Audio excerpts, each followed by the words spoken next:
నమస్తే తెలంగాణ ప్రజలారా, తెలంగాణ నిరుద్యోగులారా, నేను మీ అలెగ్జాండర్.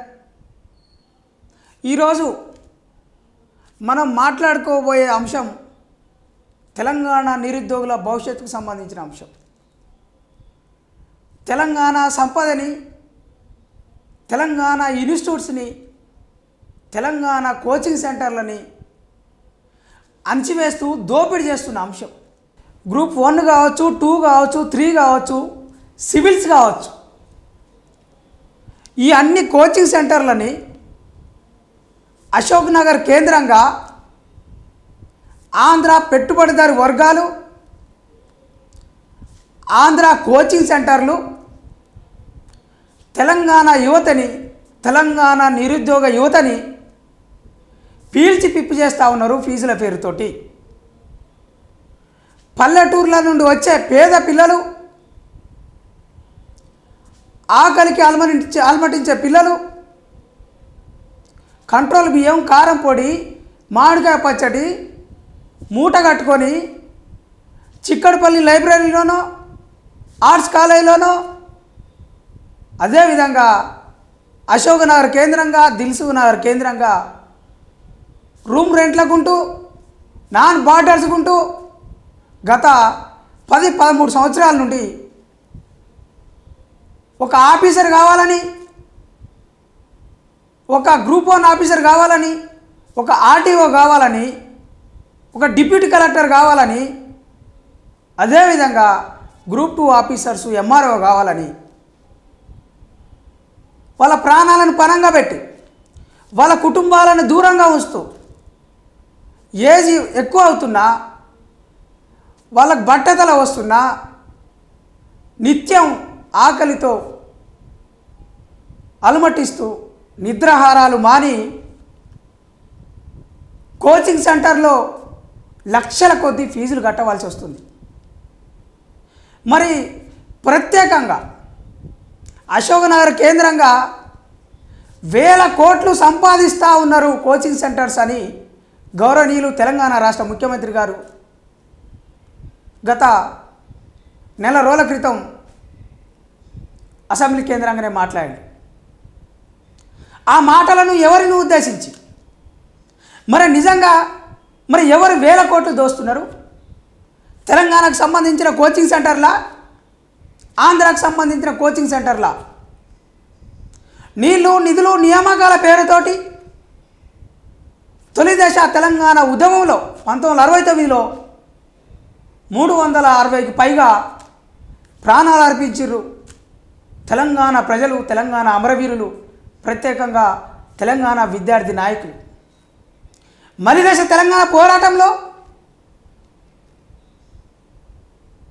ఉస్మానియా యూనివర్సిటీ కేంద్రంగా, అదేవిధంగా Kakatiya university, Palamuru university, Mahatma Gandhi university, Telangana university, యావత్ విద్యార్థి లోకము, యావత్ నిరుద్యోగ లోకము మాకు తెలంగాణ వస్తే, తెలంగాణ సిద్ధిస్తే మా హక్కులు మాకు వస్తాయి, మా ఉద్యోగాలు మాకు వస్తాయి అని చెప్పేసి 610 జీవోకి వ్యతిరేకంగా నాన్ లోకల్ అభ్యర్థులకి చేస్తున్న కుట్రలు, కుతంత్రాలు, తెలంగాణ ఉద్యోగాలు ఎట్లా దోపిడీ చేస్తున్నారని చెప్పేసి పలు అంశాల మీద ఉస్మానియా యూనివర్సిటీ గర్జనలో, సాగరహారంలో, సకల జనుల సమ్మెలో మరి ఎన్నో విద్యార్థి సంఘాలు ముందరకొచ్చి వాళ్ళ ప్రాణ త్యాగాలు చేసి తెలంగాణ సాధించుకుంటే, మరి నేటికి తెలంగాణలో నిరుద్యోగ యువత ఎందుకు కన్నీరు మున్నీరు అవుతుంది? మరి వాళ్ళ ఆశయాలు ఎందుకు నెరవేరడం లేదు? నెరవేరకపోగా ఈ ప్రభుత్వాలు నిరుద్యోగుల భవిష్యత్తుతో ఆడుకుంటున్న తరుణంలో ఒకవైపు ఆంధ్రప్రదేశ్ సంబంధించిన, ఆంధ్రాకు సంబంధించిన ఈ కబ్జాకోరు, ఈ యొక్క కూనికోరు అడ్డగోలిగా అశోక్ నగర్ కేంద్రంగా ఇన్స్టిట్యూట్లు పెట్టి మరి తెలంగాణ నిరుద్యోగ యువతని ఒక రకంగా మానసికంగా బానిసలు చేస్తున్నారు. గ్రూప్ 1 విషయంలో మొదటిసారి లీకేజ్ అయినప్పుడు కూడా ఆ కోచింగ్ సెంటర్ల మీద అప్పటి ప్రభుత్వం ఒక సిట్ ద్వారా విచారించారు. మరి క్వశ్చన్ పేపర్స్ని లీక్ చేస్తున్న వాళ్ళు ఆ కోచింగ్ సెంటర్లలో ఉస్మానియా యూనివర్సిటీ ప్రొఫెసర్లను, ప్రొఫెసర్ కోదండరామ్ సార్ అయినా, అడప సత్యనారాయణ, గణేష్ సార్ అయినా, టీసీపీఎస్సీ మాజీ చైర్మన్ గంటా చక్రపాణి అయినా, వీళ్ళందరూ పోయి ఒక ప్రైవేట్ కోచింగ్ ఇన్స్టిట్యూట్ 21వ సెంచరీలో కేపీఐఎస్లో బోధించవలసిన అవసరం ఏముంది?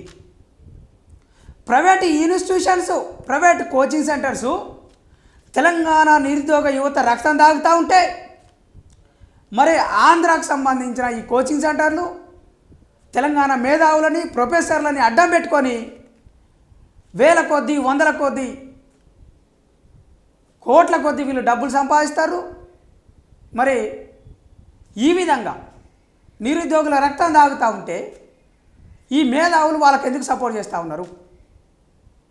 కేవలం 21వ సెంచరీ మాత్రమే కాదు,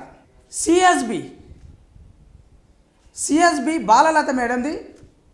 బాలలత మేడం గారు కూడా తాను సివిల్స్ క్రాక్ చేసిన నిజమే, నిజంగా తాను ఛాలెంజ్డ్ పర్సన్ నిజమే, ప్రజలకు మోటివేషన్ ఇస్తుంది, నిరుద్యోగ యువతకు నిజంగా ఉద్యోగాలు కల్పిస్తుంది. కానీ మీరేమైనా పుణ్యానికి ఇస్తురా కోచింగ్ అంటే లేదు. ఈమె కూడా 1,30,000, 1,50,000, లక్షల కొద్దీ ఫీజులు వసూలు చేస్తుంది. డైరెక్ట్ ఫిలిమ్స్ కోచింగ్ మాకు ఇవ్వమని ఈ పేద పిల్లలు అడిగితే ఇవ్వదు. మీరు ఫిలిమ్స్ క్వాలిఫై అయినాక మెయిన్స్కి రండి అని చెప్తుంది. ఒక అనలాగ్ కావచ్చు, లేదంటే విజన్ కావచ్చు, విజన్ ఐఏఎస్ కావచ్చు, లేదనంటే ఆర్సిడెట్ కావచ్చు, షైనీ కావచ్చు, లా ఎక్సలెన్స్ కావచ్చు. మరి కోచింగ్ సెంటర్లను ఎవరి? సివిక్ సెంటర్ ఎవరిది? మరి ఎందుకని తెలంగాణ విద్యార్థుల భవిష్యత్తుతో ఆడుకుంటున్నారు? తెలంగాణ ఉద్యమ చరిత్ర బోధించడానికి మీకు ఎలాంటి అర్హత ఉంది? తెలంగాణ యాస, భాష, తెలంగాణ సంస్కృతి చరిత్ర మీకు తెలుసా? తెలంగాణ వంటకాల మీద మీకు అవగాహన ఉందా? తెలంగాణ బతుకమ్మ చరిత్ర తెలుసా మీకు? ఈ తెలంగాణలో అట్టడుగు వర్గాలది, వెనుకబడిన వర్గాలది,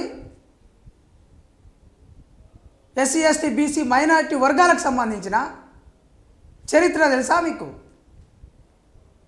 ఈ తెలంగాణ మట్టి మీద చైతన్యము, వాళ్ళ పోరాటం గురించి తెలుసా మీకు?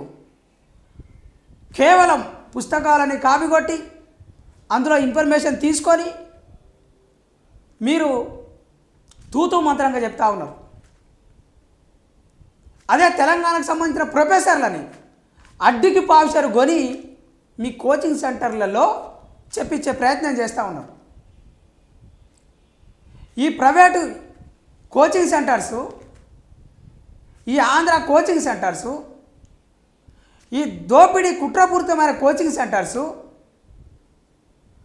తెలంగాణ నిరుద్యోగ యువతని నిత్యం మభ్యపెడుతూ, ఎగ్జామ్స్ లీకేజ్ అయినప్పుడు, బయోమెట్రిక్ ప్రాబ్లం ఉన్నప్పుడు, పోస్ట్ పోయిన అయినప్పుడు వేల సంఖ్యలో, లక్షల సంఖ్యలో నిత్యం ఫీజులు వసూలు చేస్తూ వీళ్ళని పీడిస్తూ ఉన్నారు అని చెప్పేసి నిరుద్యోగ యువత మాకు సమాచారం ఇస్తుంది.